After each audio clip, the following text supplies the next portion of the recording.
सखी सावली काव्यांजली।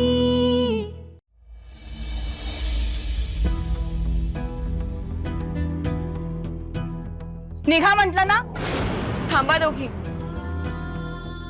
लाडू अक्काई, मी असेपर्यंत ह्या दोघी इथून कुठेही जाणार नाही। एकतर तू माझं ऐक किंवा ही चावी घेऊन या दोघींना घरात घेऊन जा।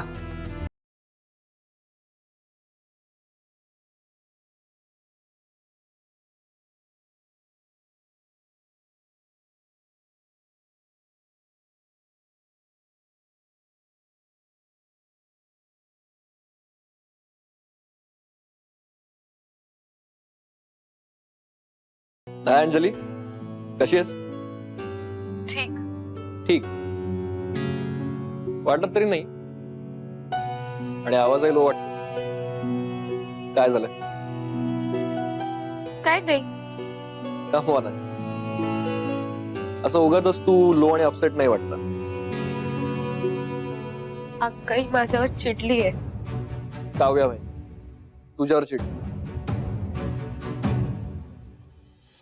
हे बघ, ती अख्ख्या जगावर चिडू शकते पण तिच्या लाडक्या लाडूवर नाही। प्रीतम, ती खरंच चिडली आहे माझ्यावर। बघ, तुला हे नाही विचारणार की ती तुझ्यावर का चिडली, पण एक सांग, आपण ना अंजली, आपण अशाच आपल्या हक्काच्या माणसावर चिडतो ज्याच्यावर आपलं जीवापाड प्रेम असतं। तुझं आणि काव्या बहिणीचं नातं हे साधारण नाही, तुलाही माहिती। तुमच्यातला बॉन्ड खूप स्ट्रॉंग आहे, डोंट वरी। आणि तिचा राग आहे ना, हा अळवावरच्या पाण्याच्या थेंबासारखा आहे बघ, असा झटकन निघून जाईल। तो चेअर अप। आणि बाय द वे, एक सिक्रेट सांगू, तुझ्यावर तसंही फार वेळ कोणी रागवू शकत नाही। Cheer up, cheer up. Good. ताईशी भांडण झाले पण ह्याच्याशी गुलुगुलू बोलायचं कसं सुचतं हिला? असू देत ग, सध्या किती गुलुगुलू करते करू दे, काय तोंड चालवायचं ना ते चालू दे। सध्या तरी आपण आळीमिळी गुपचिळी। आज न प्रमिलाचा फोन आला होता, तिने हिच्यासाठी काही स्थळ पाठवले। ती 2 मुलं बरी वाटलीत मला, त्यातल्याच एकाच्या गळ्यात बांधून देऊ हिला, म्हणजे आपल्या डोक्यावरची कटकट जाईल। पण सध्या चालू प्रकरण निवळलं पाहिजे, ते झालं की मग ह्या प्रकरणाची विल्हेवाट लावू। येत्या 10 दिवसात तिचं लग्न नाही ना लावून दिलं तर नावाची सुनंदा नाही।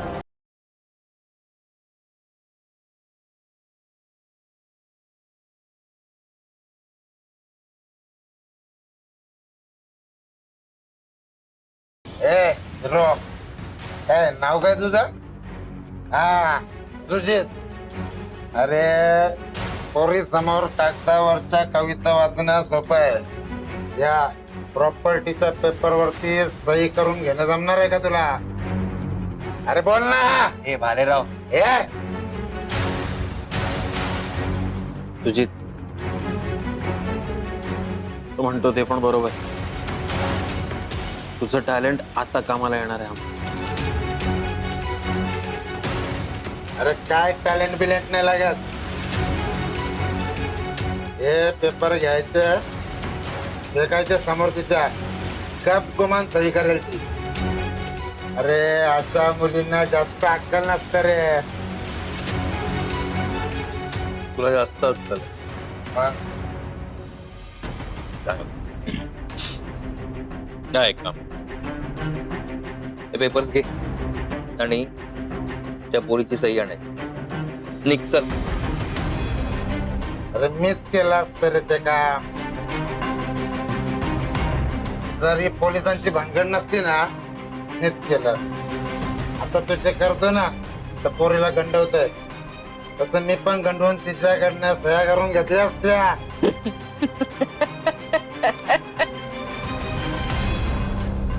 प्रत्येक ठिकाणी माजलेल्या बैलासारखं अंगावर जायचं नसतं भालेराव. त्या पोरीने याला एक झापड मारली आगार.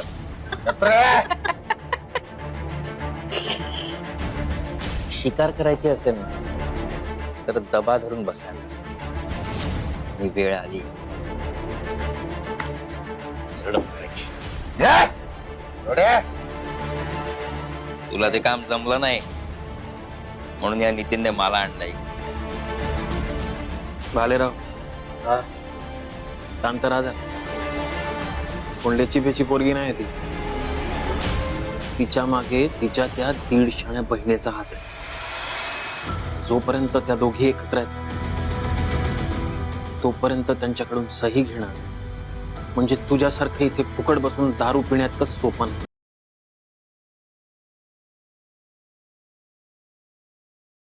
सुजितसाठी काहीच कठीण नाही. त्या पोरीची प्रॉपर्टी मी हडप. अरे पण सुजित, तू या पेपर्सवर सह्या घेणार कशा आहेस?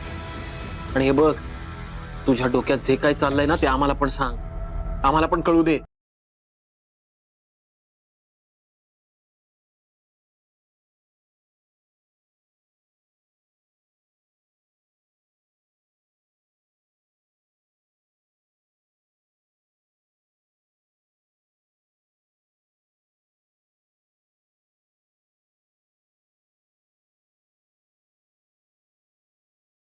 Mr. Vishwajit Prabhudesai,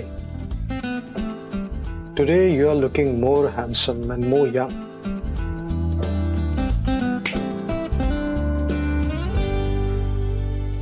अहो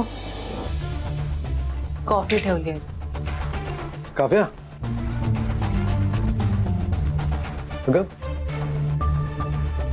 काय झालं? नाही म्हणजे एरवी मी निघताना तुम्हाला नेहमी कॉम्प्लिमेंट देतेस.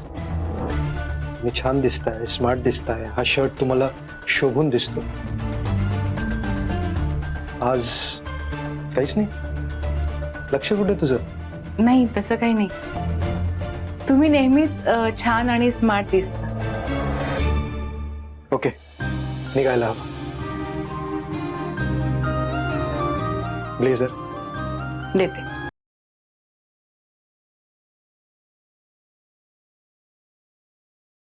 Bag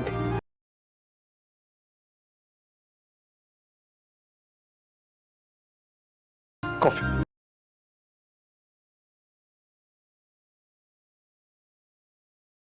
thank you. Let's go.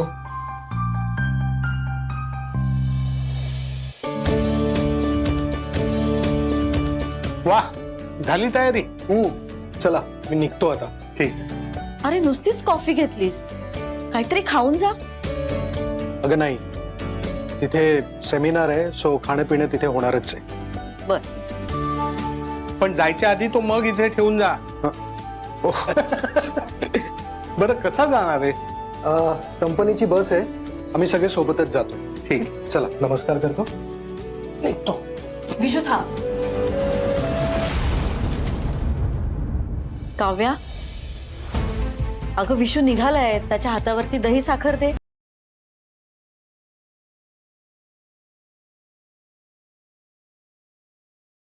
Kavya.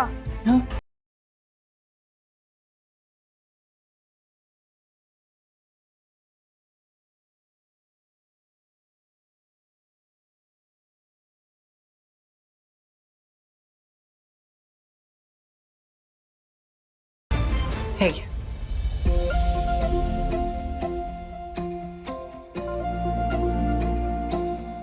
चला निघतो. बाय. हो बाय. सावकाश रे बाबा. हो. अहो तुम्ही पण आराम करा. ठीक आहे.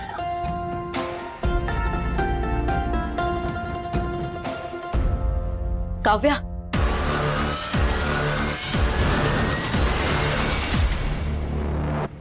Good morning. You're looking hot today. Okay, and you too?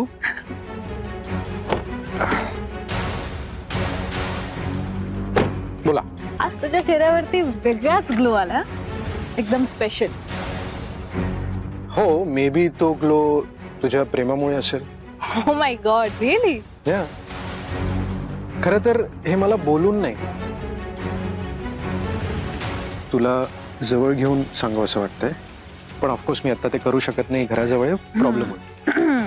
Don't worry, of साईटला गेल्यावर तुला तुझा आनंद अजून फ्रीली एक्सप्रेस करता येईल.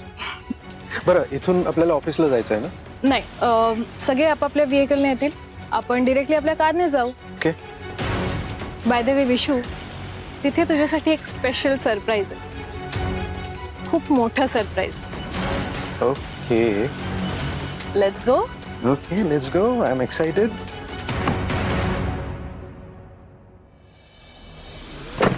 तर नक्की काय बिनसलंय तुझं? कालपासून तुझं कशातच लक्ष नाही.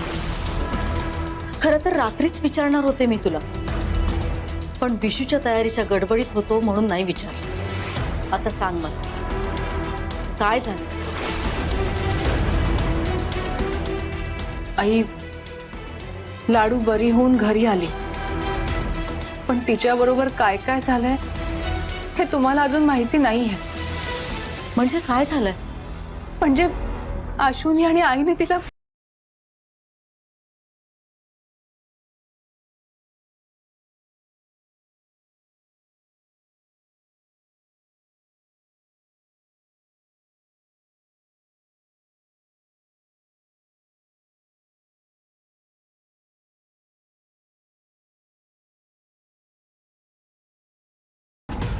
अगं काय सांगतेस काव्या?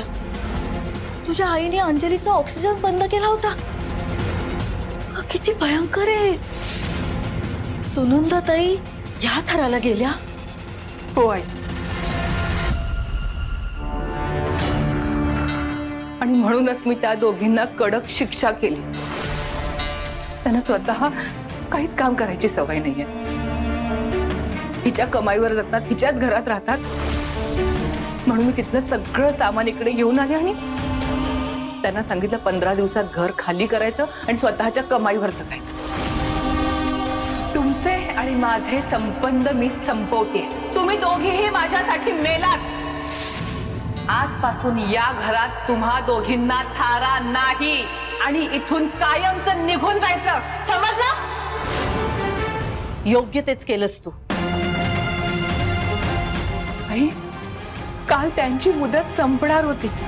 मी त्या दोघींना घराच्या बाहेर काढणारच होते, पण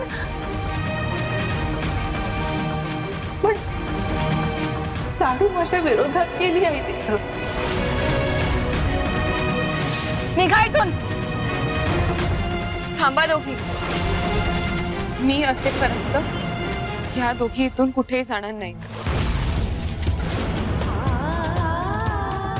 एकतर तू माझं ऐक किंवा ही चावी घेऊन या दोघींना घरात घेऊन जा. माझ्या आईने हे सगळं केलं आणि त्याचा दुःख, राग, संताप सगळं आहे मला आई. पण माझे लाडू, तीच माझ्या विरोधात केली. तेही त्या दोघींना घराच्या बाहेर काढायचं नाही या गोष्टीसाठी ती माझ्या विरोधात केली. आई, मला सहनच होत नाही आई, खूप त्रास होतो. रडू नको ग, सावर स्वतःला. अंजली तुझ्याशी असं वागली हे ऐकून धक्का बसलाय मला. पण मला सांग, तू तिला तिथे एकटीला सोडून आली आहेस. एवढं सगळं झाल्यानंतर त्या दोघी पुन्हा तिच्याशी वाईट वागल्या तर?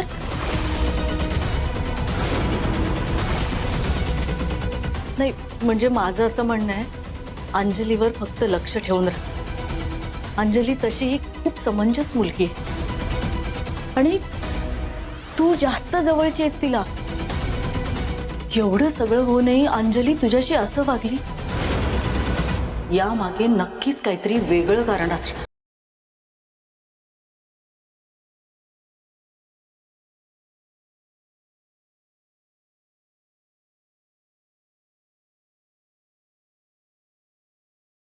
हो आहे, तुमचं म्हणणं पटतंय मला. लाडूच्या माझ्याबरोबर असं वागण्यामागे नक्कीच काहीतरी कारण आहे.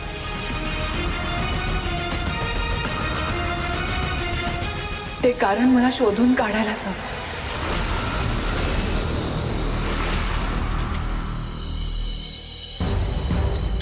अंजली, हे घे. हे काय? अगं हे काय काय, खाल्ल्याशिवाय घराबाहेर जायचं नसतं असं सकाळीच. कशाला? मी केलं असतं. ते काही नाही.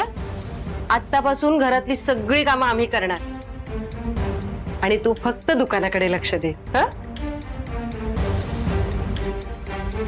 बरं आधी खाऊन तर घे. अगं चहा पण घे ना, मी बनवलाय. आणि कसं झालंय सांग. घे. हळूहळू हळू. अगं तोंड भाजेल. फुंकर मारून देऊ का? नाही नको. अंजली, जे काही घडलं ते फार वाईट होतं. त्याचा तुला त्रास होतो हे कळतंय मला. आणि तुझ्या लहानपणापासून काव्या कधीच तुझ्यावर एवढी चिडली नव्हती. तेवढी आत्ता चिडली. हो की नाही ग आशू? हो ना. पण काय ग?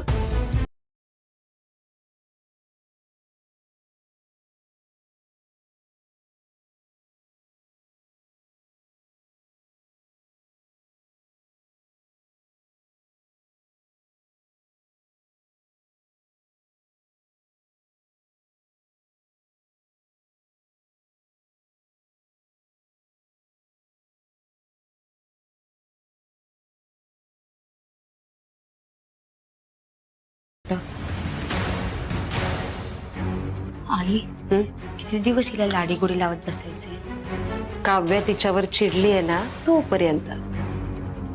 नंतर हिचा काय बंदोबस्त करायचा तो मी बघते.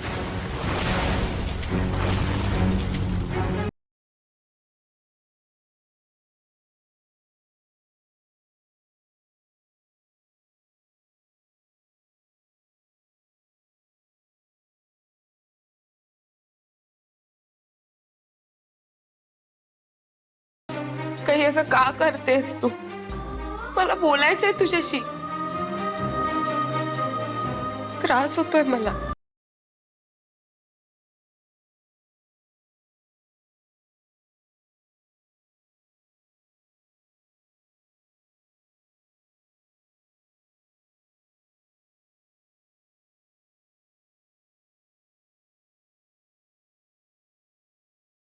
अक्काई, कोण तुम्ही?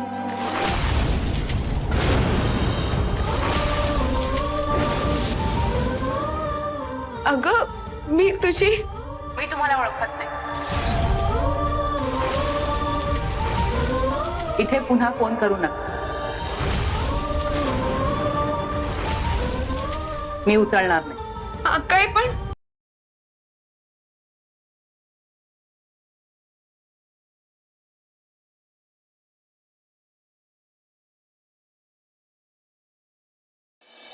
अंजली, आई, म्हणजे या दोघींची खरंच जोडी फुटली. काव्या आणि अंजली दोघी अशा घट्ट एकमेकींना जोडल्या गेलेल्या. पण आता काव्या आणि अंजली एकमेकींपासून दूर. एक घाव दोन तुकडे.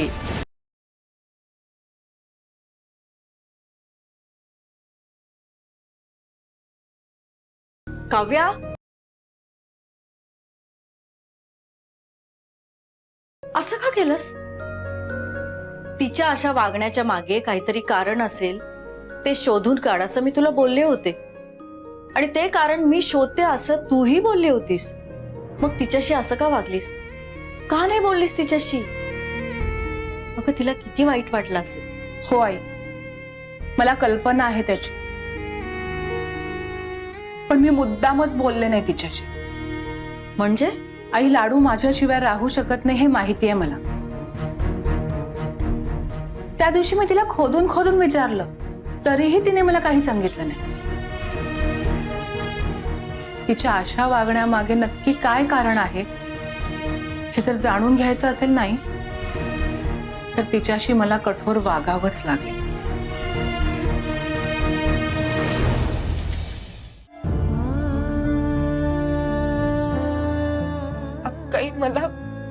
ओळखत नाही म्हणाली. मी परकी झाले तिच्यासाठी. नाही, मी अक्काईपासून कधीच लांब जाऊ शकत नाही. मी तिच्या विरोधात का केले ह्याचं खरं कारण मला तिला सांगावंच लागेल.